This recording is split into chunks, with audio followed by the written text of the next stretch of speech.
하나님께서 우리에게 주시는 귀한 말씀은 구약 성경으로 신명기 24장 18절에서 19절의 말씀과 레위기 19장 9절에서 10절의 말씀입니다. 주여 감사합니다. 신명기 24장 18절에서 19절과 레위기 19장 9절에서 10절의 말씀 봉독해 드릴 때에 하나님의 말씀을 경청하십시오. 먼저 신명기 24장 18절에서 19절의 말씀입니다. 너는 애굽 땅에 애굽에서 종되었던 일과 내 하나님 여호와께서 너를 거기서 속량하신 것을 기억하라. 이러므로 내가 내게 이 일을 행하라 명령하노라. 내가 밭에서 곡식을 벨 때에 그 한 뭇을 밭에 잊어버렸거든. 다시 가서 가져오지 말고 나그네와 고아와 가부를 위하여 남겨두라. 그리하면 내 하나님 여호와께서 내 손으로 하는 모든 일에 복을 내리시리라. 아멘. 레위기 19장 9절에서 10절의 말씀입니다. 너희가 너희의 땅에서 곡식을 거둘 때에 너는 밭 모퉁이까지 다 거두지 말고 내 떨어진 이삭도 줍지 말며 내 포도원의 열매를 다 따지 말며 내 포도원에서 떨어진 열매도 줍지 말고 가난한 사람과 거류민을 위하여 버려두라. 나는 너희의 하나님 여호와이니라. 아멘. 우리 옆 사람에게 은혜 받으시기 바랍니다. 우리 한번 축복하시기 바랍니다. 이렇게 한번 인사드릴까요? 잘 드시고 계십니까?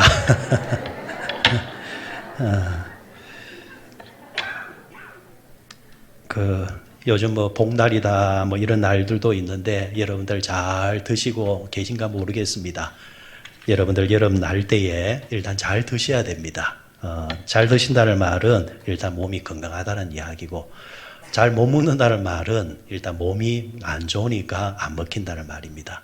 잘 드시기를 바랍니다. 특별히 오늘 예배 드릴 때에 또 이 예배를 통해서 또 하나님이 주시는 말씀을 여러분들 잘 드시는 시간 되시기 바랍니다. 우리말에는 특이하게도 먹는 것이 참 많은 것 같아요.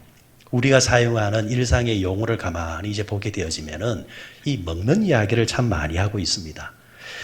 처음 만난 사람과도 우리는 일단 서먹할 때에 뭐라고 먼저 말합니까? 차 한잔 하시겠습니까?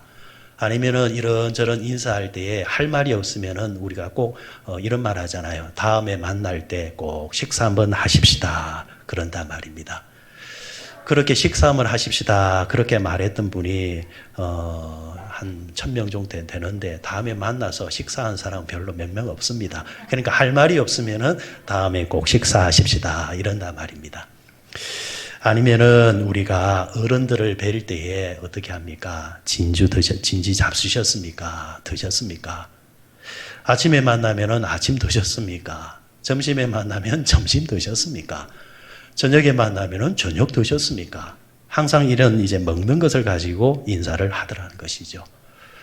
여러분들 멀리 떨어져 있는 자식들과 통화를 하면은 가장 많이 사용하는 말이 뭡니까? 너 밥은 먹고 다니냐? 이렇게 묻지 않습니까?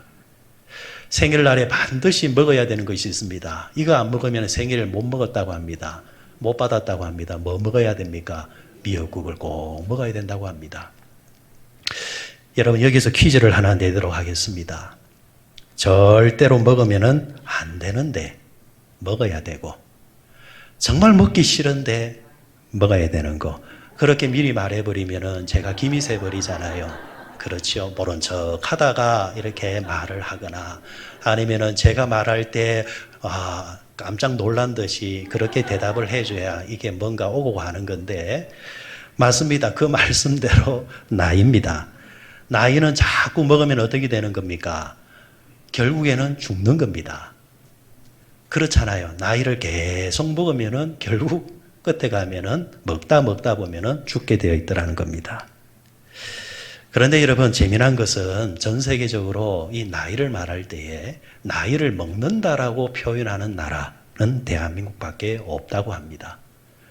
그러니까 죄다 먹는 이야기가 우리나라의 이야기라는 겁니다. 그만큼 우리나라가 먹는 것을 중히 여기고 있습니다. 이렇게 먹는 것을 중히 여기는 이유가 뭘까? 뭐 간단하게 생각해 보면은 아시다시피 우리나라의 과거에서 3, 40년만 돌아가더라도 이 먹는 문제는 오늘은 어떤 것을 먹을까 이 선택의 문제이지만은 어떤 음식이 맛있는가 이렇게 골라 먹는 이야기지만은 불과 3, 40년 전만 하더라도 골라 먹는 음식이 아니잖아요. 그죠? 없어서 못 먹을 뿐이지 있으면은 무엇이든지 먹으려고 했던 그만큼 먹기 살기가 힘들었던 과거가 있기 때문에 이런 문화가 우리에게 생겨나지 않았나 그렇게 생각을 해봅니다. 어른들이 사용하는 말들 가운데서도 쉽게 이런 말을 하잖아요. 다 먹고 살고자 하는 것이 아니냐. 심지어는 이런 말도 있어요. 먹는 게 남는다. 이런 말을 사용하지 않습니까? 그러다 보니까 어떤 초등학교에서 선생님이 이런 문제를 냈대요. 사과 2개가, 3개가 있어. 그러면은 3개 가운데서 하나를 먹으면은 몇 개가 남지 이런단 말이에요. 그러니까 아이들이 2개요 이렇게 합니다. 그런데 어떤 아이가 대뜸 하는 이야기가 4개입니다 이러는 거예요. 선생님이 얘가 아직까지 빼기도 못하나 이렇게 생각을 하면서 불안해하면서 얘야 잘 봐. 3개에서 2개, 1개를 먹었으니까 몇 개가 남지? 4개요. 이걸 어쩐다. 너는 왜 그렇게 생각하니? 하니까 우리 엄마가요. 먹는 게 남는 거라고 했어요. 먹는 게 남는 거니까 3개에서 1개를 먹었으니까 먹은 만큼 1개가 더 남으니까 4개라는 겁니다. 천재죠. 천재죠. 그런데 여러분 놀라운 것은 성경을 보게 되어지면은 성경에서도 먹는 이야기를 참 많이 하고 있습니다.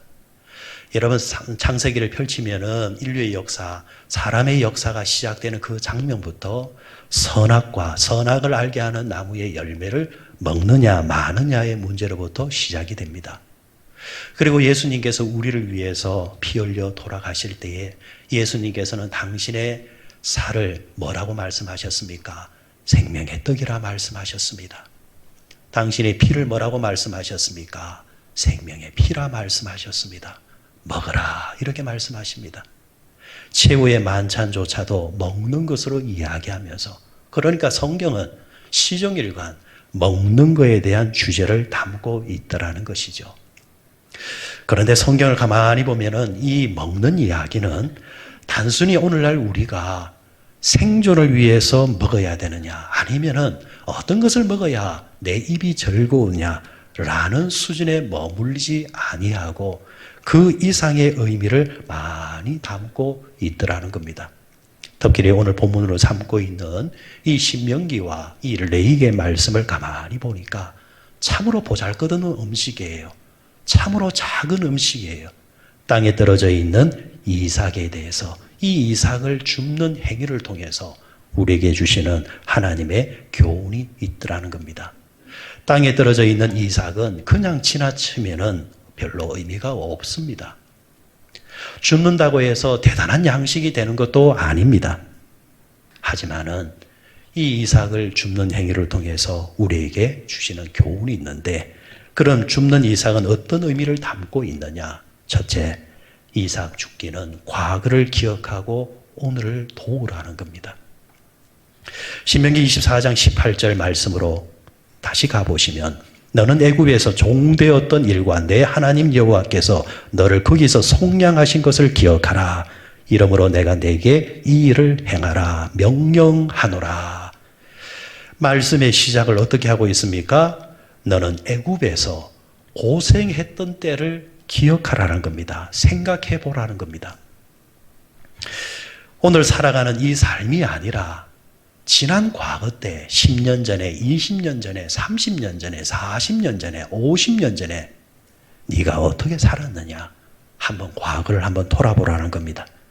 저는 이 말씀이 정말 하나님께서 대한민국 국민에게 주시는 말씀이라 생각을 합니다. 여러분 반세기 전만 하더라도 대한민국이 어떻게 살았습니까? 잠시 한번 생각해 보십시오. 그때를 생각하면서 여러분 오늘 감사하며 여러분 살고 계시는지요? 당시 우리나라에 온 선교사들이 오랜 시간이 지나서 우리나라를 최근에 방문한다든지 하게 되어지면은 감격의 눈물을 흘린다고 하지요. 아니면은 6.25 참전 용사로서 와줬던 그 군인들이 노령이 되어서 대한민국을 찾아오면 이 발전한 대한민국을 보면서 감격에 겨워서 눈물을 흘린다고 하죠. 저들은 그렇게 기억하면서 감격하는데 실제로 살아가는 우리는 참 쉽게 잊고 살지 않는가 모르겠습니다. 당시 우리나라에 온 선교사들이 찍은 한국인들의 사진들을 보게 되어지면 정말 지금과 비교할 수 없는, 상상할 수 없는 것을 지금 우리가 누리고 있음을 보게 되어집니다. 어느 사진에 보니까 원조를 받은 분유를 물에 태워서 영양제로 시간을 정해서 모든 학생들이, 아이들이 이 컵도 아니죠. 이걸 뭐라고 해야 됩니까? 이렇게 그릇에 담아서, 양 그릇에 담아서 이렇게 일괄적으로 받아 먹는 모습을 볼 때에 오늘 우리 애들한테 이렇게 분유를 태워서 먹으라 이러면은 과연 누가 이렇게 맛있게 먹을까 생각해 봅니다. 여러분 기억하십니까? 동네마다 우물들이 있었습니다. 여기서 아낙네들은 집안의 모든 빨래를 했습니다. 그리고 빨래가 끝나면은 저녁이나 초저녁이나 아니면 무더운 낮 시간대에 남자들이 이곳에 와서 어떻게 합니까? 부인이 누우라, 엎드리라 이러면은 이 우물에서 물 한 바가지 퍼올려서 덕목을 해줍니다. 여러분 지금은 어떻습니까? 우물도 찾아볼 수는 없겠지만은 집안에 들어가면은 트는 대로 뜨거운 물이 나오고 찬물이 나오고 집집마다 또 어떤 게 있습니까? 물을 깨끗하게 묻겠다라고 또 다들 정수기를 설치하고 있지 않습니까? 이때와 비교해 보면은 정말 우리는 그때 상상할 수 없는 것을 우리가 누리면서 살고 있습니다. 특히 제 눈에 들어오는 것은 한 아주머니가 이때의 아주머니들이 아이들을 어떻게 데리고 다닙니까? 이 포대기로 다 업고 다니지 않습니까? 그렇죠? 요즘은 아이들도 포대기에 잘 안 하는 것 같아요. 다 유모차고 또 캐리어에 이렇게 아이들을 데리고 있고 심지어는 개도 여러분 명품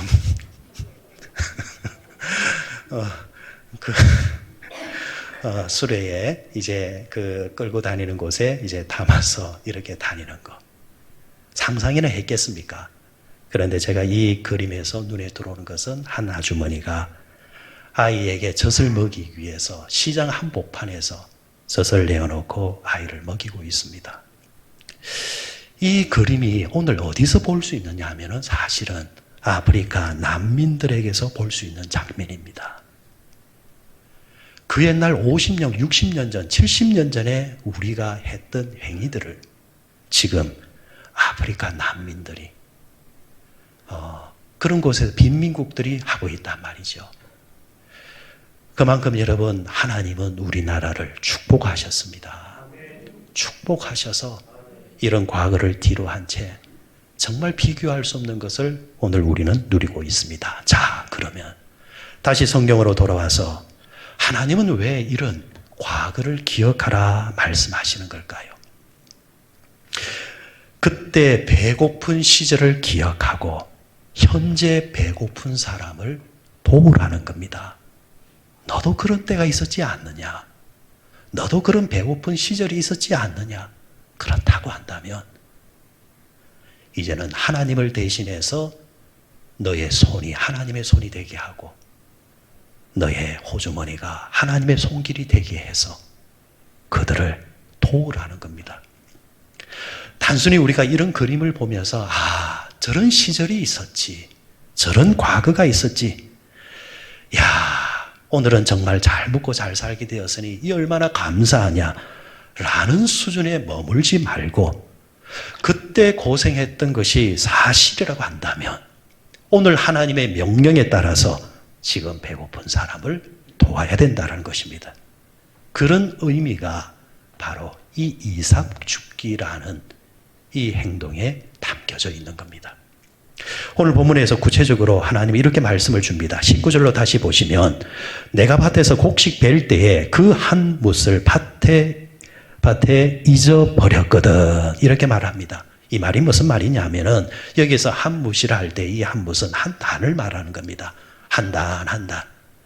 여러분들 우리가 곡식을 벨 때에 벼농사나 보리농사 할 때에 낫으로 이제 베게 되어지면은 어떻게 합니까? 그것을 한 단 한 단 묶지 않습니까? 이렇게 이제 한 단 한 단 이제 묶는데 이제 말인즉 이제 추수 때가 되어져서 농부들이 추수를 합니다. 한 단 한 단 이제 묶어서 이제 수레에 담아서 이제 바깥으로 가지고 나옵니다. 그런데 뒤를 돌아보니까 실수로 실지 않았던 한 단이 있거나 아니면 수레로 실어 나오다가 떨어뜨린 단이 있단 말이죠. 그 단이 보일 때에 어떻게 해야 되느냐? 돌아가서 그 단을 가지고 오는 것이 아니라 그냥 내버려 두라는 겁니다. 가난한 사람들이 와서 가져갈 수 있도록 배려를 하라는 겁니다. 싹쓸이 하지 말라라는 겁니다. 자, 그런데 문제는 저같이 흘리는 것이 많은 사람은 의도하지 않아도 반드시 흘리게 되어져 있습니다. 그런데 실수가 없는 사람들이 있습니다. 야무진 사람들이 있습니다. 계산을 하면은 10원짜리까지 다 계산해낼 줄 아는 사람들이 있단 말입니다. 이런 사람들은 결코 흘리지를 않습니다.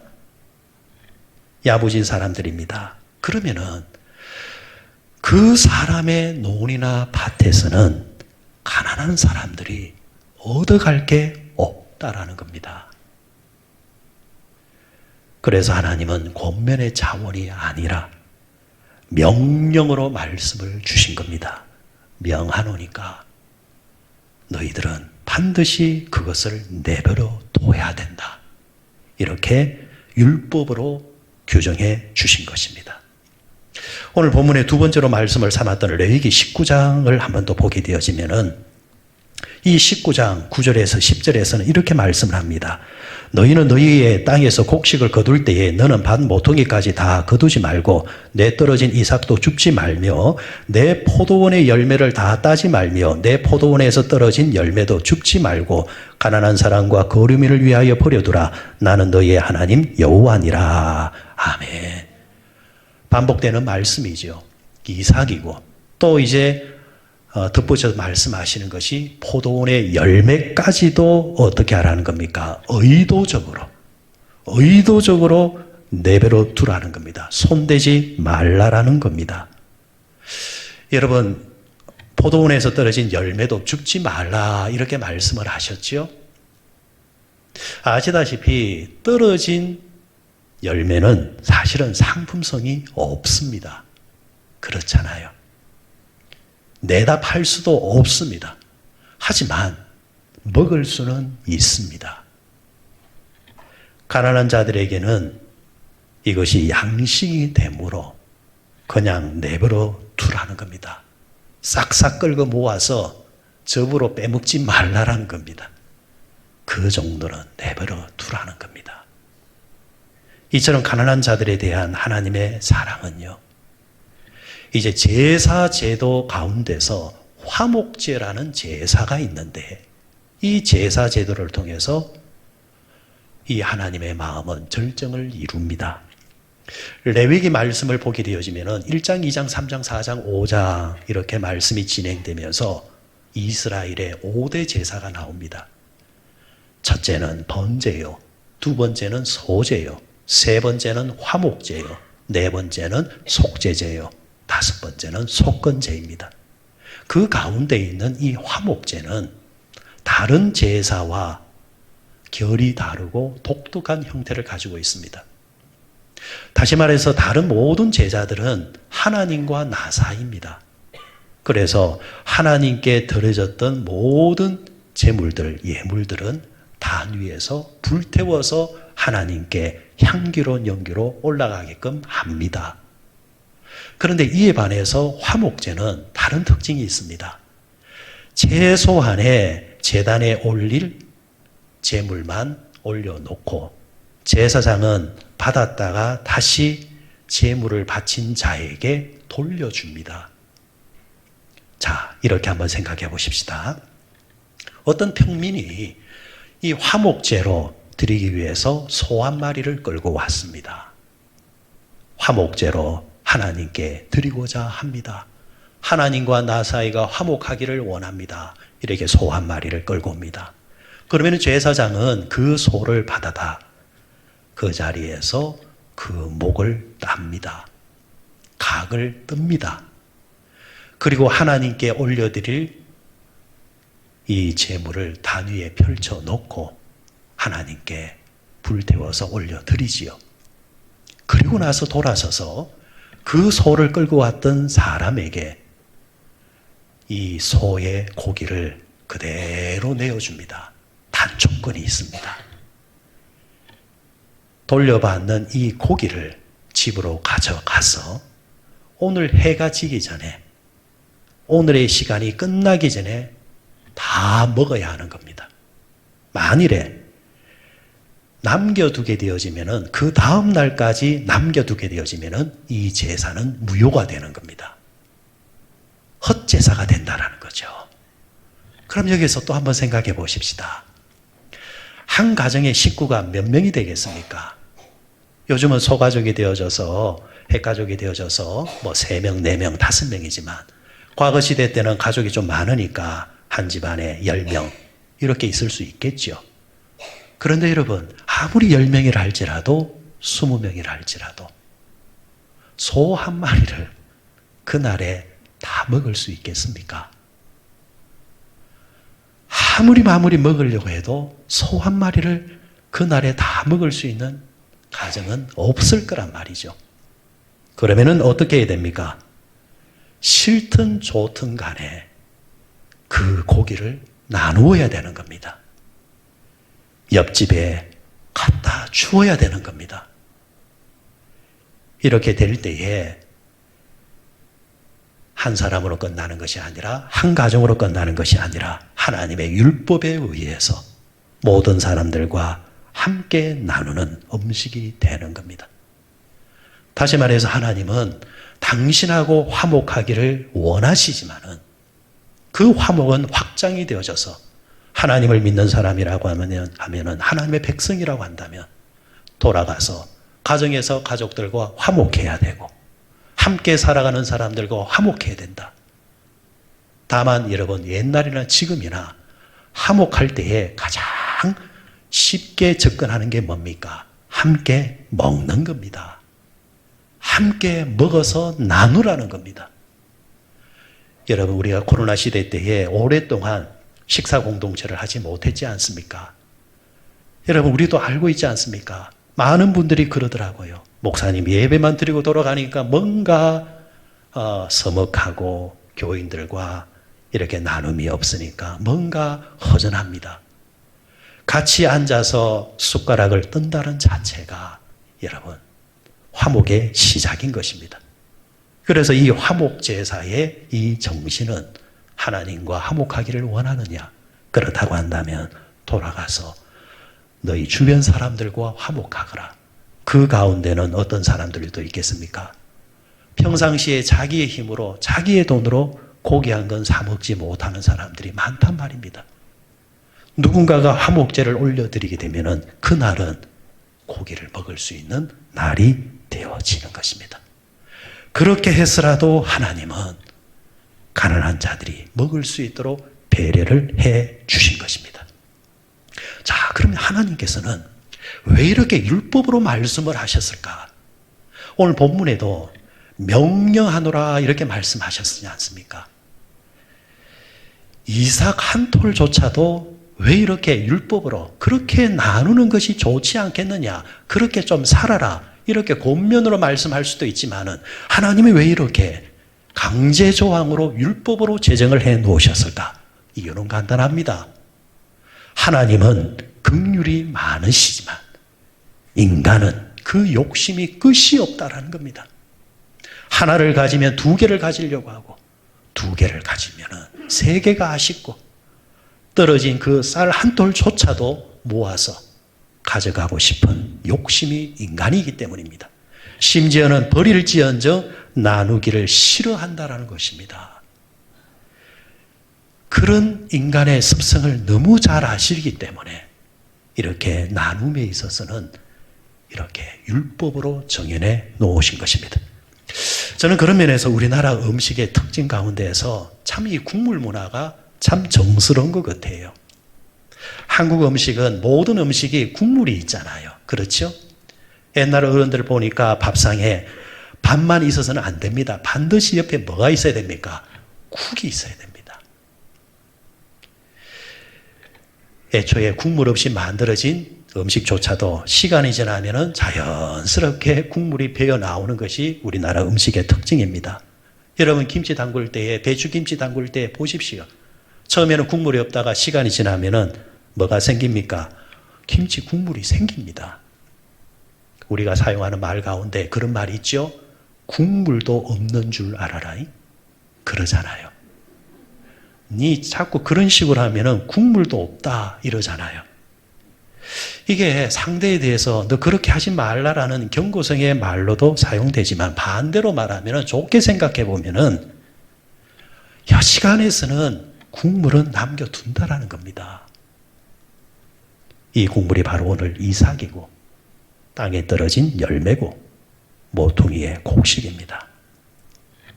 참으로 작은 것이지만은 누군가에게는 오늘을 버텨낼 수 있는 일용할 양식이 되기 때문에 그렇게 조금 흘리면서 살자라는 겁니다. 두 번째는 이삭 죽기는 하나님의 은혜를 고백하는 것입니다. 하나님의 은혜를 고백하는 것이다. 지금 여러분들이 보고 있는 이 그림은 누구나 다 알고 있는 프랑스 화가 장 프랑스와 밀레라는 사람이 그린 이삭을 줍는 여인들입니다. 이 그림을 누구나 다 한 번쯤은 보실 줄 압니다. 사실 이 그림을 그렸던 이 밀레라는 이 화가는 가난한 마을에서 살았습니다. 얼마나 가난했는지 자살까지 시도했던 사람이라고 말합니다. 그래서 밀레가 그린 이 농촌의 풍경은 자신이 살아왔던 가난, 농촌의 이 현실을, 배고픔의 현실을 그대로 표현한 듯 이렇게 보일 수도 있습니다. 그리고 그런 시각으로 보면은 이 여인들이 이삭을 줍고 있을 때 그 뒤에 배경을 보게 되어지면은 부자들이 쌓아놓은 술에 가득 실려 있는 곡식단들이 있습니다. 쌓여져 있습니다. 그래서 이 사회주의자들은 이 그림을 사회주의적으로 해석을 합니다. 자 봐라. 옛날이나 지금이나 어느 시대나 지주들은 수확물을 다 가져가고 노동자 계급은 결국 착취만 당하고 가난 속에서 배고픈 현실 속에서 고통받고 있지 않는가? 이거 내버려 둬야 되겠는가? 이렇게 이제 말을 하죠. 실제로 이 그림을 가지고도 그렇게 해석을 많이 했었습니다. 그런데 여러분, 이 그림을 그렸던 밀레는 정작 표현을 하려고 했던 의도는 전혀 그런 것이 아니었습니다. 사회 고발이 아니었습니다. 노동자 계급의 저항도 아니었습니다. 배고픈 가난한 자들의 모습을 묘사를 하려고 한 것도 아니었습니다. 오히려 이 세 여인이야말로 행복한 자들이었으며 하나님의 은총을 가장 많이 받고 있는 자들임을 의도적으로 묘사한 겁니다. 다르게 표현하면은 하나님은 부자들만의 하나님이 아니라 가난한 자들을 위해서 세밀하게 배려하시고 준비하시는 이삭을 남겨두셔서 그 하루의 삶을 지탱할 수 있도록 만들어주시는 세심한 하나님이라는 것을 의도적으로 표현을 하려고 한 것입니다. 이삭을 남겨주시는 하나님이라고 한다면 그 이상의 것도 준비하시고 예비하시는 하나님이라는 겁니다. 결국 밀레는 이 그림을 통해서 하나님의 은혜를 드러내고자 한 것입니다. 이 밀레라는 사람의 일대기를 잠시 살펴보니까 밀레는 자신도 이삭 죽기의 달인이었다고 합니다. 그도 가난한 사람 속에 속했기 때문에 이삭을 주워 먹으면서 자라났다라는 겁니다. 화가가 되었을 때도 마찬가지입니다. 그때나 지금이나 가난한 화가들은 배고플 수밖에 없습니다. 그도 배고픈 화가였습니다. 그 당시 배고픈 화가들이 붓을 잡으면은 제일 먼저 뭘 그리려고 했느냐 하면은 사실은 부자들의, 귀족들의 얼굴을 그리려고 했습니다. 그래야 돈이 생기기 때문입니다. 그런데 배고픈 화가였지만은 밀레는 왜 가난한 농촌에 이삭을 줍고 있는 여인들을 그리려고 했을까? 도무지 하나님의 사랑, 하나님의 은혜를 표현을 하려고 보니까, 묘사하려고 보니까 부자들의, 귀족들의 얼굴 속에서는 그 하나님의 사랑이 표현할 방법이 없더라는 겁니다. 그가 삶으로 체험한 것은 많은 것을 가지지 못했지만은, 많은 것을 누리고 있지는 못하지만은, 내가 집에 쌀가마니를 쌓아놓고 살고 있지는 못하고 있지만은, 그러나 하나님은, 사람들은 내게 관심이 없지만은 하나님은 내게 관심을 두고 계시고 세밀하게 이 작은 것들을 준비하셔서 내가 살아갈 수 있도록 인도하시는 하나님. 이 이삭을 줍고 있는 이 모습이야말로 세밀하게 간섭하시는 하나님의 모습이다 라는 것에 착안을 해서 다른 사람들은 눈 돌리지 아니하는 이런 시골 풍경에 그런 눈을 돌리며 그림을 그려냈던 것입니다. 이것은 어찌 보면 자신의 삶의 고백입니다. 지금 나는 무명의 화가에 지나지 않지만은, 그러나 하나님은 나를 알고 계신다. 나를 기억하고 계신다. 하나님은 내게 은혜를 지금 내려주고 있다.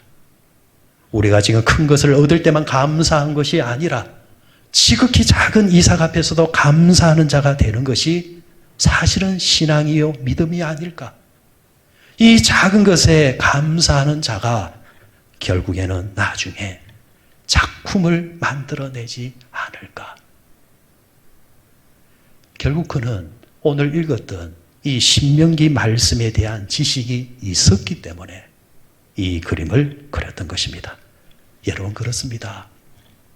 사랑하는 성도 여러분, 하나님은 여러분과 저를 위해서 준비해 두신, 남겨두신 이삭이 있습니다.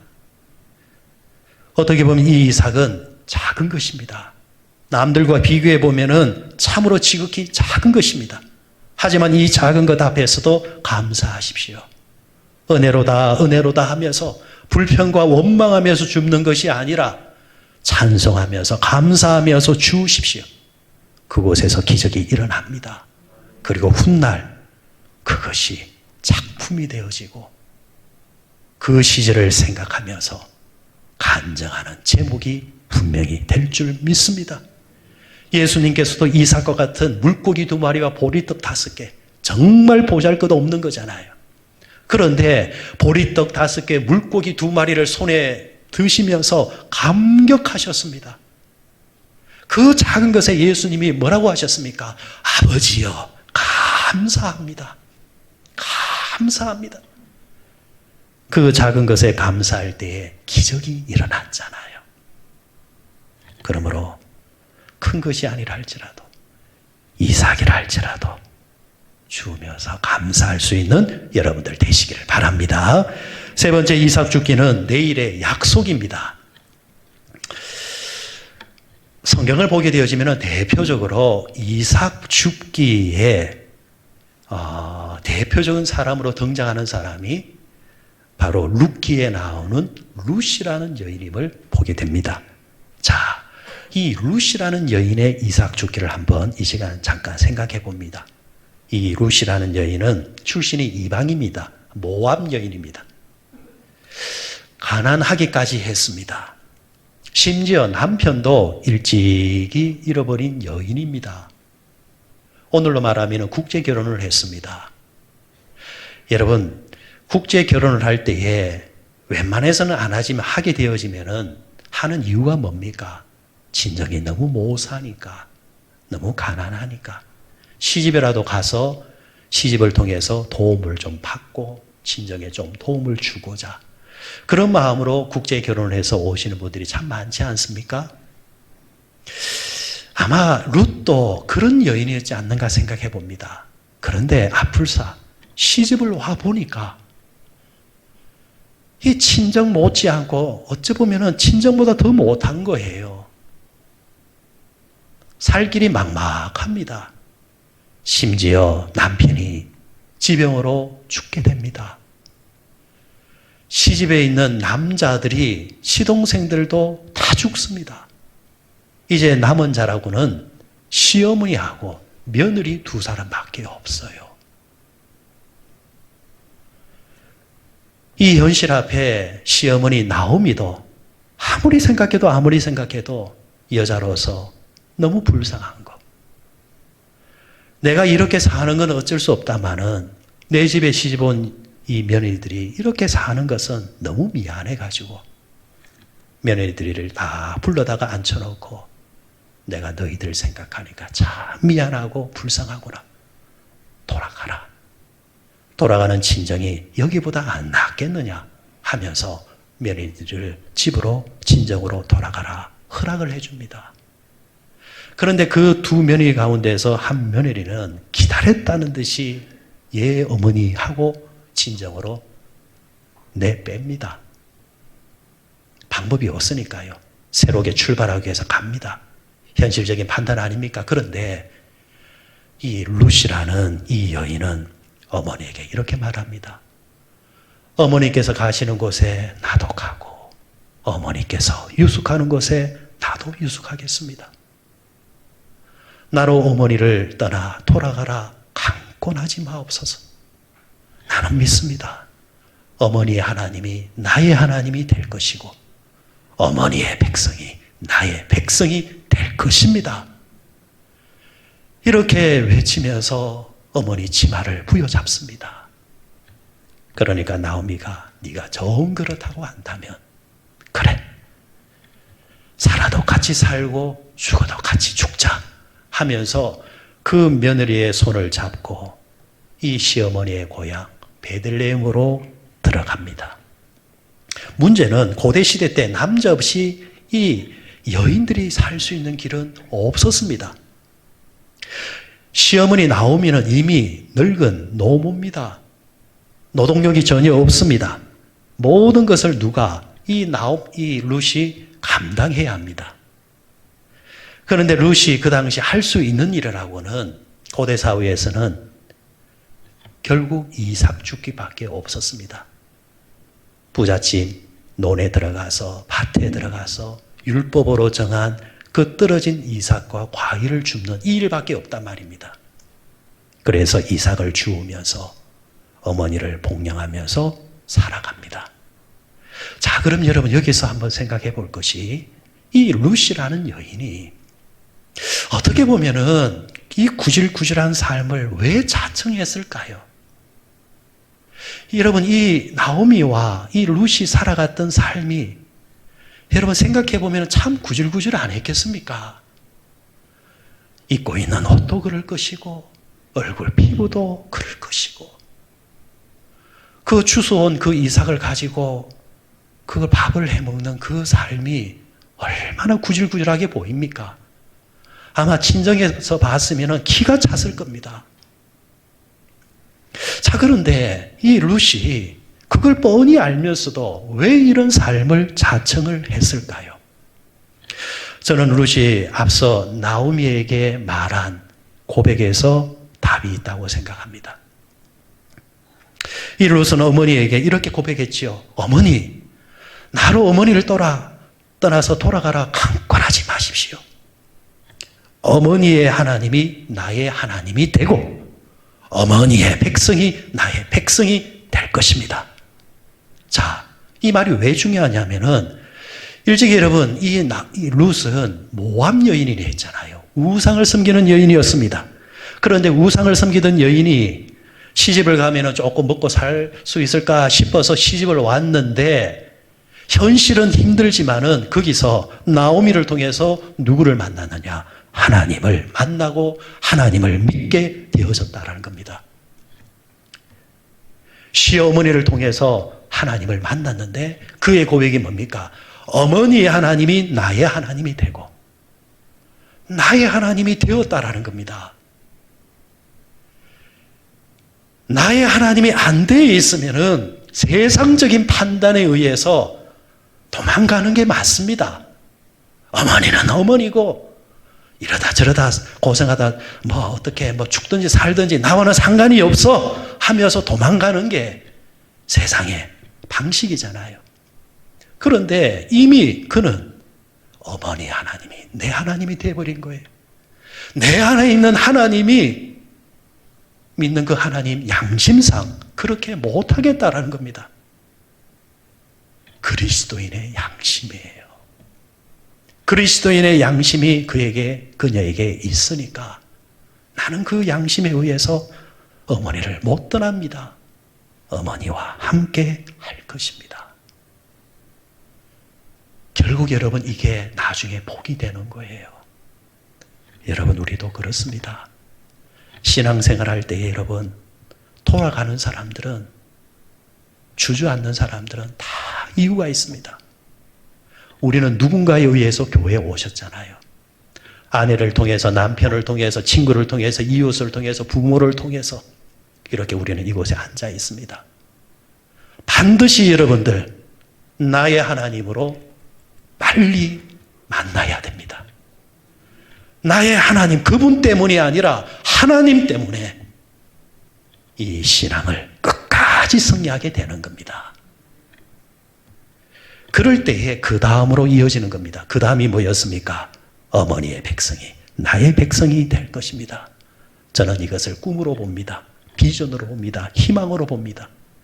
룻이 고백한 어머니의 백성, 나의 백성이라 할 때 이 백성은 히브리어로 찾아보니까 암이라는 단어였습니다.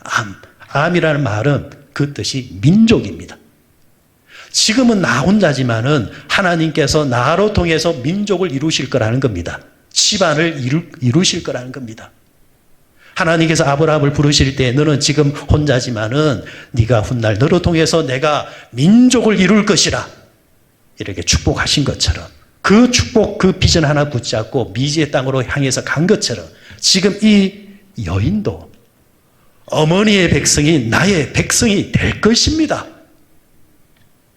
나의 후손을 통해서 많은 인물들이 나올 것입니다. 그런 마음으로 이삭을 주운 것입니다. 남이 볼 때는 구질구질합니다. 보잘것없는 겁니다. 그러나 그 여인은 그 보잘것없는 것을 주우면서도 나의 하나님, 지금은 내가 이삭을 죽고 있지만 하나님께서는 분명히 그 무언가를 이루실 줄 믿습니다.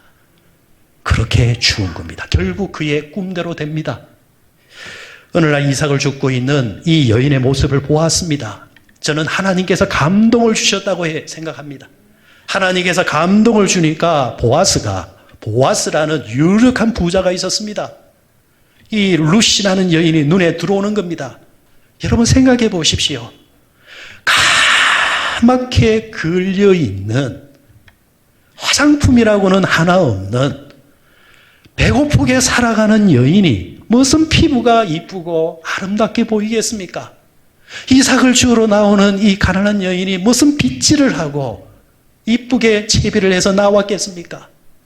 아무리 노력해도 그지요. 그런데 보아스 눈에 그 여인이 눈에 들어오는 겁니다.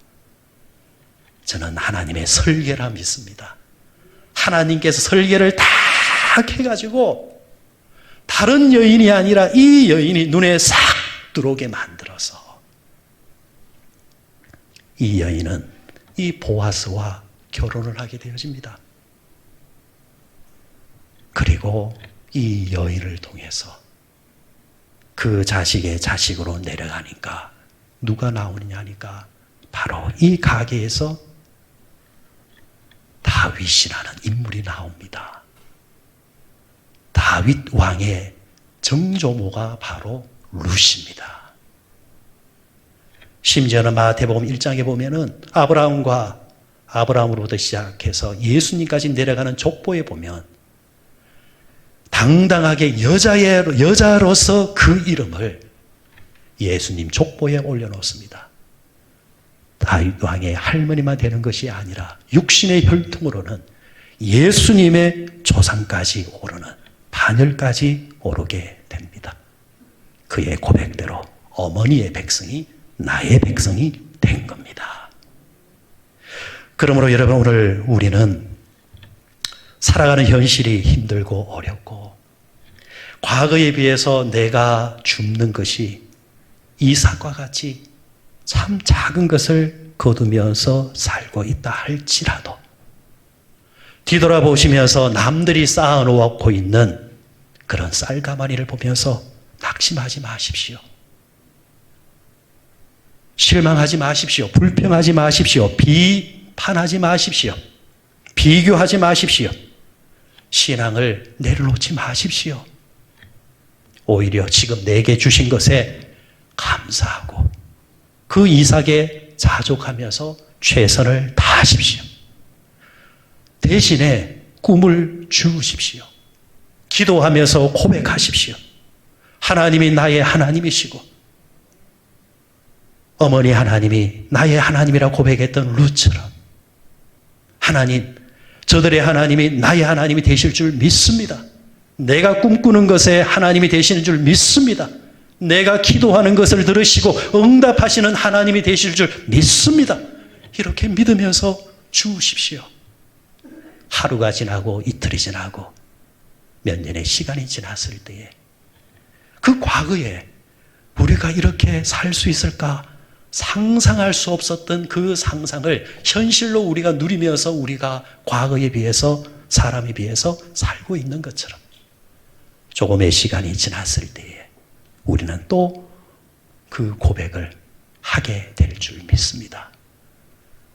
한 주간 동안 또 땀 흘려 사시는 여러분들, 또 한동안 동안 고생하고 수고의 땀을 흘려야 되는 여러분들, 수고하지만 아직까지 힘들고 어려움 속에 있는 여러분들, 오늘의 이 말씀이 여러분들에게 힘이 되셔서 돌아가시는 한 주간 삶 속에서 열심히 죽으면서 사시다 보면 하나님께서 크게 역사하실 때가 있을 줄 믿고 힘 얻으시고 또 누군가보다도 좀 더 많은 것을 가지고 있다고 한다면 조금이라도 흘려주셔서 함께 살아갈 수 있는 그리스도인의 아름다운 양심이 있으시기를 주의 이름으로 축원드립니다.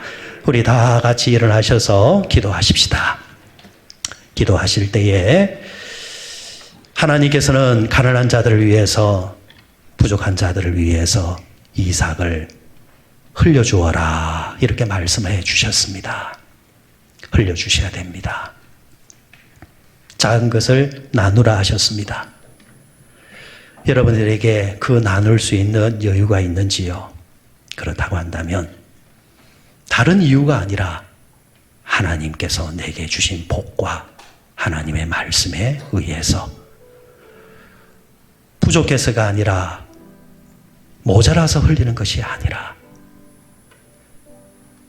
알고 있음에도 불구하고 이렇게 사는 것이 그리스도인의 삶이라는 것을 알기에 나보다 못한 사람을 위해서 흘려주는 삶을 그 여유가 있게 하나님 나를 인도해 주시고 나도 옛날에 그렇게 살았는데 지금 그렇게 살고 있는 자가 보이면 하나님께서 그렇게 하라고 하시는갑다 생각하면서 그렇게 살면 지금 어려운 이 시대 때에 조금 더 우리는 같이 함께 이 어려움을 이길 수 있는 힘이 될 줄 압니다. 나아가서 하루하루 어렵게 살아가시는 여러분들이 있습니까?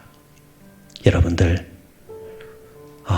낙심하지 마시고 너무 괴로워도 하지 마시고 비관도 하지 마시고 여러분들 우리에게는 하나님이 계십니다. 하나님이 계시기 때문에 하나님은 다 보고 계십니다.